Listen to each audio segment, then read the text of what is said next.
In this video, why you should partake in voluntary discomfort and how it could help you with body composition goals and other aspects of your life. I'm going to use a couple studies and an anecdotal experiment that I accidentally ran last week. Mental toughness, self-confidence, self-belief, and willpower. These are going to increase daily through voluntary discomfort. By doing something you don't like, something that makes you uncomfy, you will be better suited to lose fat because the discomfort of eating a little bit less than it takes to maintain your body weight is going to be a little bit easier. You will be better suited to build muscle because the discomfort of taking a set to failure or within 3 to 4 reps of failure is going to feel a bit easier. You're going to be better suited to start cooking more and eating out less because the discomfort of preparing, cleaning up the dishes, etc. is going to be a little bit less. There are even studies showing that working on mental toughness and increasing your mental toughness is going to increase your strength in the gym. And increasing your strength in the gym is going to lead to better muscle hypertrophy, more muscle gains, because being able to push more weight, increasing your strength, you'll be able to use more load, which will put more mechanical tensions on your muscle. This is the study here. It's called Mind Over Matter, Mental Training Increases Strength Gains by Greg Nuckols, who's amazing, by the way. So it had 2 groups, one that was practicing mental toughness and one that was not, both on strength training programs. And while both groups experienced increased performance, the group doing additional mental training made larger gains. And although the mental training in the studies was motivational self-talk and visualization, bro. You meant to say visualization. And not the accidental experiment I ran last week, it worked pretty well for me. So if I'm not new to you, you know I love to walk 30 to 60 minutes every single day, and I advocate any sedentary adult to do the same. But last week on Monday, July 27th, I had a little bit extra motivation after my lift, and instead of going for that walk, I wanted to go for a run. I fucking hate running. So I tried, I was gonna go run a mile. I tried and I completely failed. I ran for half a mile, then I walked for 0.2 miles, then I ran the last 0.3. I left the gym, got in my car, and completely laughed at myself because before the panorama, I was running 6 miles straight without ever stopping.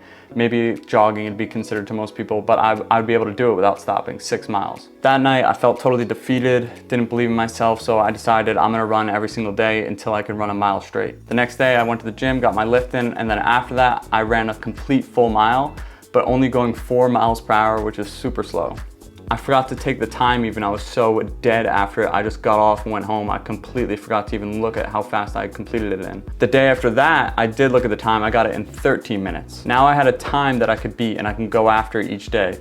The day after that, I got 12 minutes. And after that, I got 11 minutes and 36 seconds. The day after that, 11 minutes and 15 seconds. Now it was Sunday. I know a lot of runners like to do like long runs on Sunday, so I tried to do one of the same. So I ran 2 miles straight without ever taking a break.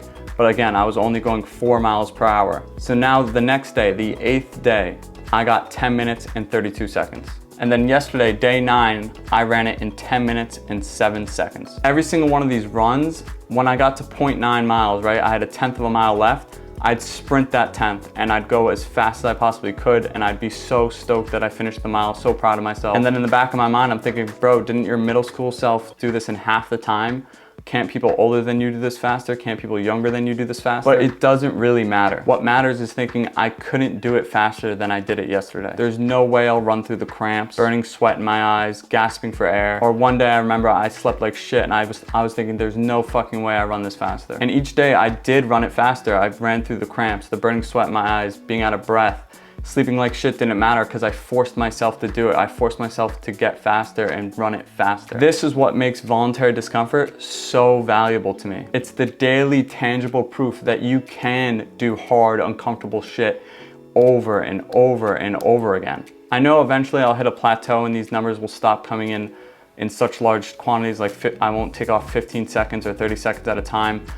So I'll either have to change my voluntary discomfort method or progress slower, and that's completely fine. This whole voluntary discomfort thing is a huge principle in this philosophy I love called Stoicism. So if this interested you at all, definitely let me know in the comments, and definitely check out Stoicism by Googling it and checking out some of their other principles and philosophies. Now, here are some forms of voluntary discomfort that I think you could partake in, and these are good because they don't need to be just voluntary discomfort for you to get benefits from them, right? So like the running, for example, you don't have to run just for voluntary discomfort benefits. You could run for the cardiovascular health benefits that running gives you. So these include running, lifting heavy weights, taking a cold shower. I haven't been able to do that, but I know tons of people do that one. And that's part of voluntary discomfort, taking a cold shower. Thank you for watching. If you like fitness advice, training, nutrition, mindset tips, hit subscribe, hit the like button, and let me know down in the comments below what you'd like to see next.